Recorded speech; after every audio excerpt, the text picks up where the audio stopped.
ফরমায়াছেন যে গ্রামে বা মাঠে কমপক্ষে ৩ জন লোক থাকে আর সেখানে জামাতের সহিত নামাজ পড়া হয় না, তাহাদের উপর শয়তান প্রভাব বিস্তার করিয়া ফেলে। কাজেই জামাতকে জরুরি মনে করো। দল ত্যাগকারী ছাগলকে বাঘে খাইয়া ফেলে, আর মানুষের বাঘ হইল শয়তান।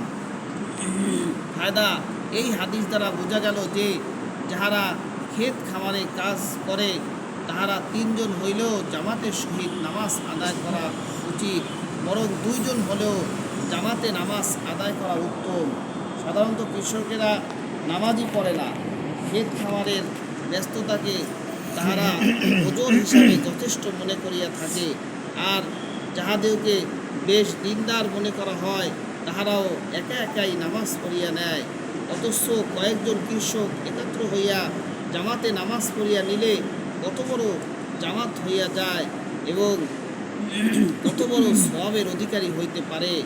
২-৪টি পয়সা উপার্জনের জন্য শীত, গরম, রৌদ্র, বৃষ্টি সব কিছু উপেক্ষা করিয়া দিনভর কাজে মশগুল হইয়া থাকে, অথচ এত বড় সওয়াবকে তাহারা বরবাদ করিয়া দেয়। ইহার প্রতি তাহারা মোটেও ভ্রুক্ষেপ করে না। অথচ তাহারা যদি মাঠে জামাতের সাথে নামাজ পড়ে তবে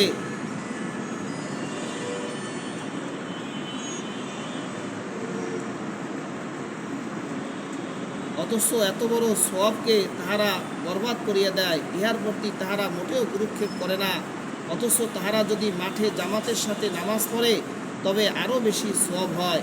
এক হাদিসে আছে 50 নামাজের সওয়াব হয়।